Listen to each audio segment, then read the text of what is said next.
My dear friends, I hope this finds you well. One of the most iconic moments of the entire Torah opens up this week's Parsha, the dream of Yaakov lying on the earth, the Har HaBayit, the Temple Mount, that he didn't know. He didn't know how holy that place was. And he has the dream of the angels ascending and descending. This image becomes a powerful symbol for spirituality, for what it means to be connected to Hashem. And I want to just focus on two of those elements right now. The Rambam, in the Moreh Nevuchim, the Guide of the Perplexed, he states that the angels were not actually angels. He says that the angels in the dream, the malachim, were actually prophets. He relates to a verse that talks about how the malach is actually a prophet, referring to the prophet of Moshe.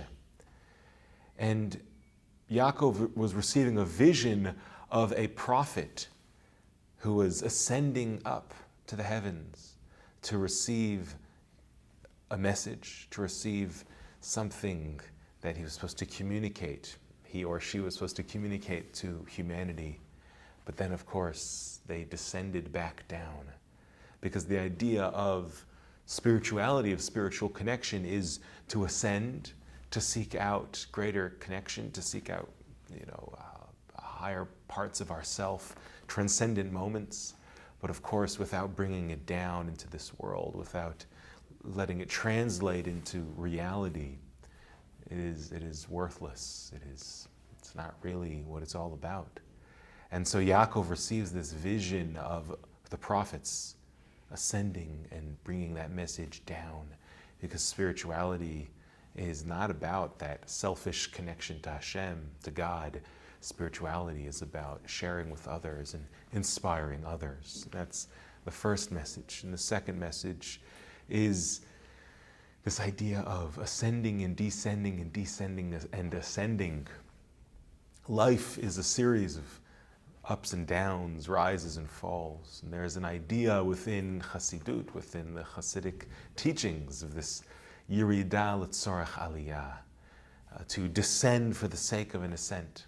Sometimes as human beings and as people, as a society, sometimes we need to descend, we need to fall, we need to seemingly fall to a lower stage in order to then reach a higher place, a higher level.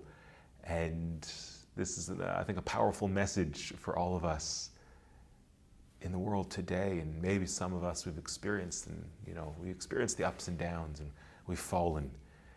But know that if we recognize that we have fallen, we recognize that we're not in the place that we want to be, we can then use that as a catalyst to deeper growth, to higher growth, and to actually access greater parts of ourselves. And so these two messages that are communicated to us through the dream of Yaakov, of going up but then drawing down the message of God, of spirituality being grounded, being in this real world, that's number one. And number two, life is a series of ups and downs, and sometimes we fall. But if we look at it with the correct perspective, we're able to use that fall to actually allow us to reach a higher place, deeper experiences of ourself and of God. There's so much more. There's so many layers of meaning. That's all I want to share with you for this Shabbat. Have a wonderful Shabbos, everyone. All the best.